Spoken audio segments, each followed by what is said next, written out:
So let us see what do we have here for you guys today. Just take only what resonates. But oh, look at that. We have here the Ace of Cups. It looks like no, there is someone here, no, preparing like a communication. It's heading your way. It's OTW. Let's see kung ano tong message na to. No, but look at that. No, I'm seeing Emma, Jane, okay? So maybe ang name talaga ninyo or nang kakonect ninyo ay Emma, Jane, Austin. So okay, just take only what resonates, no?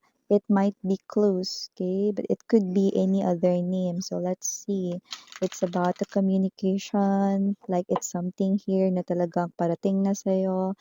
You will read this message or you will know this message. Yun ang nakikita natin dito. Like there's no way na hindi ito makakarating na mensahe sa'yo. Like straight up, makakarating tong mensahe na to sa'yo. Okay, maybe someone here wants to have a conversation with you guys.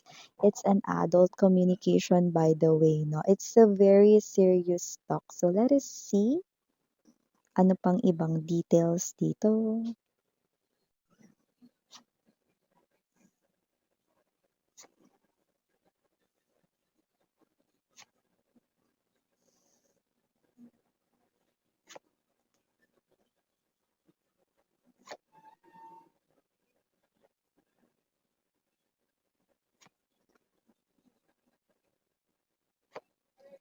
Oh, what's happening? You have the Seven of Coins center of the reading. You look so excited right in here, but it looks like there's something else. Five of Coins. Five of Girls. Okay, I see. From the Lady of Coins 'no, nagbago ang energy mo rito 'no, Lady of Kills. I'm gonna tell it sa inyo 'no, ano ba yun? The Moon, Four of Coins, and the Okay, bottom of the deck.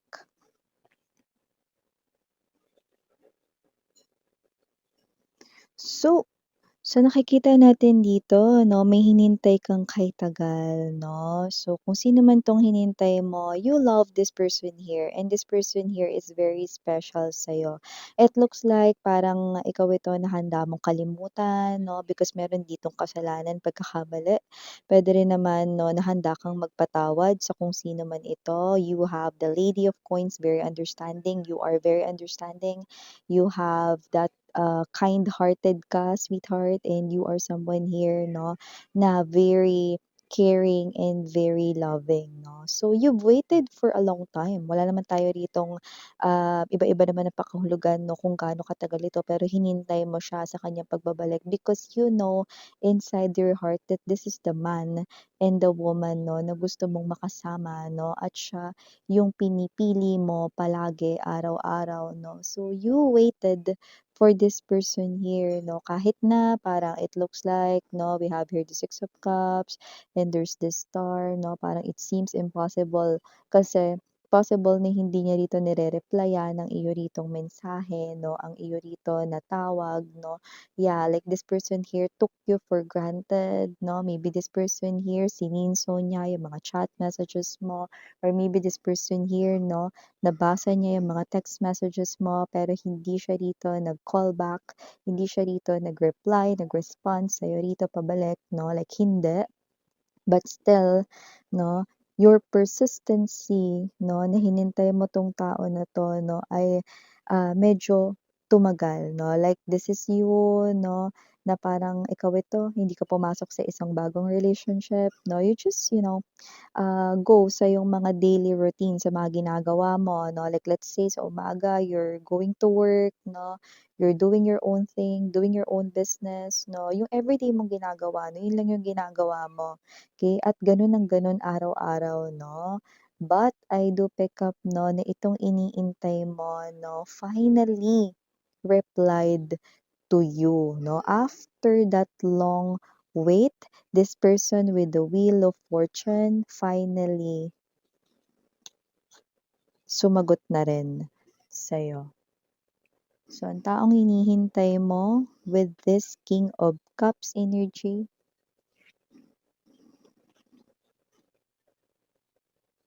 ito yung person 'no, na nagre-reply 'no, gamit ang kanyang emosyon 'no. So, this person is operating from the place of love at nakikita natin na kung sino man 'tong individual na 'to 'no, itong tao na 'to 'no, ay nagbabalik rito 'no, ang pag-ibig niya para sa'yo, okey? So, kung sino 'tong energy na 'to 'no, nakikita ko rito na yang tao na yan ay magpapadala sa'yo ng mensahe 'no, or chat message dito. It's very simple, it's short 'no, pero straightforward 'no, or very direct message 'no, na maiintindihan mo agad-agad. Ano ba yun, Miss Yana? It has something to do with the Chariot and the Six of Cups, okey? This person here makikipagkita sa'yo to talk things out, 'yan. So, bago natin ituloy 'no, itong sasabihin ko 'no, patungkol dito sa nakikita ko 'no, sa inyong mga baraha 'no, batiin muna natin everybody. Hi and hello there everyone, my name is Yan. Welcome new subscribers. Returning Eastern buyers, thank you so much sa inyong walang sawang love and support for me. Kung di niyo pa alam, may pa po tayong other channel, link down below sa ating description box. Everyday tayo nag-a-upload ng collective readings diyan, okey? Kaya naman just take only what resonates. At tandaan ninyo wala tayong gender dito sa babae, lalaki, LGBT, lahat tayo welcome 'no. Kaya naman feel free na i-pick up yung mga messages na nag-resonate sa inyo. And yes, timeless tayo dito 'no, puwedeng nangyari na sa iba sa inyo, to some of you naman nangyayari na po ngayon, sa iba naman ay mangyayari pa lang. Kaya naman just take only what resonates. Na by the way 'no mga babes, no, if you want to join me because I have this calling 'no, to also help 'no, animals, especially those stray cats and stray dogs 'no, to provide food, shelter 'no, or to provide their needs, especially food and shelter 'no. So, if you want to join me 'no, ay, magkakaroon tayo 'no, ng extension reading 'no, para sa ating mga collective readings 'no, yes 'no. Yung proceeds nun ay 101% na mapupunta doon sa mga animals 'no. Those charities 'no na, nag-aalaga at, nagke-care for animals. Yes, I love animals talaga mga babes 'no. Kaya yung animals kahit last year ginawa ko 'to or kahit nung wala pa ako sa YT 'no. So, I really do care for animals. So, yeah. Okay, it's 500 pesos for the extension reading of every collective reading 'no, na gusto ninyo na, malaman yung more details 'no. So, ngayon tayong araw mag-uumpisa, okay. Pero ito ay walang pilitan mga babes 'no. If hindi kayo kumuha ng extension reading, it's okay, it's alright 'no. But for those na mag-a-avail ng extension reading 'no, it's 500 pesos, okay. And the extension reading 'no, ay dun natin makukuha kasi I will, dive 'no, I'm gonna dive, okay, sa time frame, more details 'no, even names and yung mga related things 'no, patungkol dun sa tao na yun, especially if meron man nako-connect sa inyo, okay. And also 'no, even the names, okay, of the people 'no, I will try to hear it, okay. So yun yung ating gagawin. So very detailed yung extension readings, that's why. Okay, so thank you so much in advance 'no, for those na, mag-a-avail na extension reading 'no. So if you want 'no, just message me here 'no, for the extension reading tapos yung title nung reading na 'to para alam ko kung ano yung extension reading 'no, na gusto niyong i-avail, okay. So just message here sa The High Priestess Tarot kr@gmail.com. So yeah, at yun nga nawala rin po tayo rito 'no, na time period kaya naman just take only what resonates, especially mga babes 'no. Dun sa extension reading 'no, I will also, try to look at the locations, okay, and specific details, okay. So gano'n 'no, parang sisisirin natin yung kaibuturan 'no, ng reading, okay. So if you want to have the extension reading of this, just message 'no, sa The High Priestess Tarot kr@gmail.com. So, Ayan na nga, no? Let's talk more about this. We have here the Wheel of Fortune and the Lady of Coins. So I do see that whoever this energy is, you waited for this person here, and this person will message you or will call you straight up, no? And this is something here, no, na parang ikaw ito na hindi mo ma-explain yung sarili mo, 'no? You're not sakto lang. You're not, someone here 'no, na parang desperate because eto na nga yung wish, natupad na. Though you're excited 'no, pero nakikita natin dito 'no, we have the Seven of Coins. Meron ditong change of heart, change of mind mula mismo sa'yo ritong side. So, kung sino man tong Lord of Cups or the King of Cups right in here, no, yeah, this person here, no, hinintay mo talaga siya, minahal mo talaga siya, alam mo talaga sa puso mo na magbabalik siya one day, no, pero kagaya ng binanggit ko, you've waited a long time already. Hindi mo alam na nakapag-move on ka na sa kanya. So, nakita ko rito, you're excited with the Chariot to meet itong tao na 'to once again, 'no?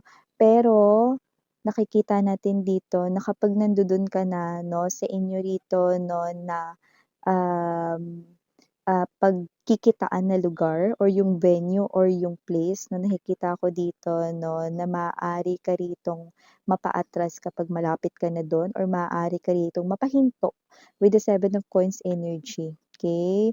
And this is you, marami sa inyo 'no, yung hindi kayo sisipot diyan even though malapit na kayo and even though nandoon na kayo mismo, but you will not approach this person here who used to be so special to you. Bakit? Because this is your intuition telling you, ito pa ba talaga yung gusto ko?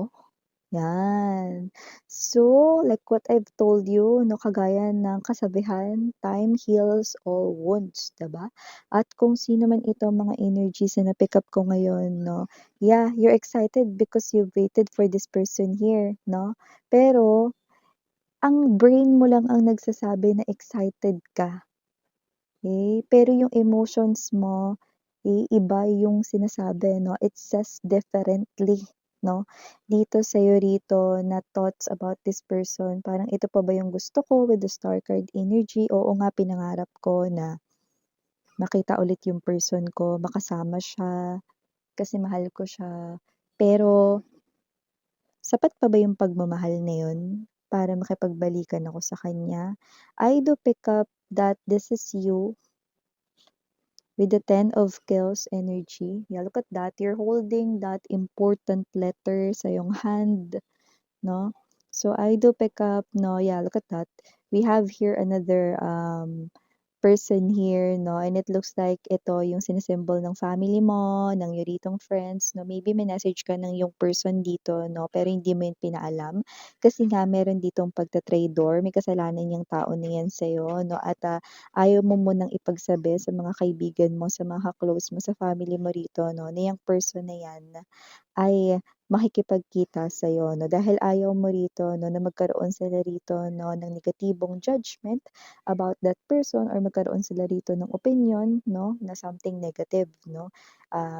Parang ganito na parang 'di ba nasaktan ka na ng tao na 'yan ta's makikipagkita ka, yun yung iniiwasan mo rito 'no, na marinig kaya yan ay ililihim mo, hindi mo sasabihin sa iyong close friends 'no, or sa family mo 'no. I do see na magdudulot lang kasi yan ng negative reaction sa kanila and yun yung nasa loob ng brain mo, nasa thoughts mo, Five of Kills energy 'no. Yung iba sa inyo nakikita ko rito malapit na kayo dun sa place pero parang naglaylo yung energy ninyo from excitement bigla kayong napatigil, napahinto. Yeah. You still love this person, pero hindi na yung kagaya ng kung paano katindi yung paghihintay mo sa kanya dati. Like what I've told you guys, no? Hindi mo lang namalaya na naka-move on ka na sa kanya. That's why when this person here popped out again sa life mo, no, out of the blue, okay, with so much love, no, for you, okay, na na-realize niya rito, it is because you pulled back your energy pabalik sa inyo nang hindi mo nalalaman. That is why. Okay? So I do pick up that whoever this energy is, this is the person here. Okay, na nakikita ko na yung iba, yes, no? Ime-message nyo na lang siya rito with the Lady of Kells, no? Through social media platforms like Messenger, Viber, email, okay? Or pwedeng text message, or you will call this person here, no? Yung iba gagawin yan, no? Habang nandoon kayo sa same venue, but hindi mo siya in-approach, diba? Pero yung iba, no, itutuloy nyo pa rin na makipag-usap sa kanya ng harapan at personal 'no, na parang hindi mo alam kung ano yung nararamdaman mo, you're gonna tell this person here 'no, na parang, "I don't know, kung ano 'tong nararamdaman ko, hinintay kita, um, mahal kita, pero parang hindi ko alam kung ano 'tong nararamdaman ko." 'Yan. Kasi nga hindi na sapat yung love mo for this person at lalo na may betrayal dito 'no. Possible na hindi mo lang nare-realize, especially diyaan sa same day na 'yan, na takot ka 'no, na baka masaktan ka niya ulit. Okay, kaya maraming magtatanong sa inyo, maraming magba-back out, maraming hindi sisipot, maraming hindi susulpot dito sa pagkikita na ito, sa usapan na ito, sa tagpuan na ito. I do pick up 'no, na maraming magbabago yung isip because may isip mo, worth it pa ba ito bigyan ng chance or mahal ko pa ba talaga siya? 'Yan. Kasi when you start questioning yourself, ibig sabihin may nagbago na, 'di ba? Ito pa ba talaga yung gusto ko? 'Yan. So dito nakikita natin 'no, that with the moon, you will try to figure out 'no, okay, when you, go home 'no, especially 'no, sa mga gabi 'no, pagtapos ng incident na ito, okay, you will realize 'no, na kung gaano kahigpit yung hawak mo sa kanya dati 'no, kung gaano mo siya katagal hinintay 'no, hindi na pala gano'n katindi yung nararamdaman mo para sa kanya because at the end of the day, bottom of the deck mo ay the Fool. Ibig sabihin matagal ka nang naka-move on, sweetheart. Matagal mo na rin 'no, na pinapangarap 'no, dahil ang star ngayon na lumalabas rito sa life mo 'no, ay ang mga bagong opportunities, especially when it comes to love. You are now looking forward with that new brand new love. Okay, at nakikita natin 'no, that you're heading towards the sun. Yun ang nakikita natin because the Fool, ang classic tarot 'no, ang sun ay nasa likod ng Fool. Okay, so I do pick up that this is the Fool. Look at what you're wearing. Look at how gorgeous you are. Look at how handsome you are 'no. Look at how abundant you are. So definitely you're moving towards here greater opportunities. And it looks like 'no, parang naglo-look back ka na lang sa past because closure it is 'no, or ito ka 'no, na parang gusto mo dito 'no, ng, makipag-areglo sa iyong past 'no, bago ka tuluyang mag-start ng iyo rito na future. Ang ganda 'no, because this is you. Look at you 'no, yung smile mo, yung facial expression mo 'no, very different talaga, super calming 'no. Parang nahanap mo na talaga yung peace of mind, yung kapayapaan dito sa heart mo, 'yan. So as you can see, there's this big house in there and this is definitely a new journey mga babes 'no. Kaya if you want the extension reading 'no, just message the High Priestess Tarot kr@gmail.com, 'yan 'no. So, for the initials right in here, yes, we have LPMC, SRID, and last but not least, we've got the letter A. So, yeah, ito yung mga messages right here for you. Babe, again, I'm Yoriana on me. Sarang Hail Love and Light. Annyeong.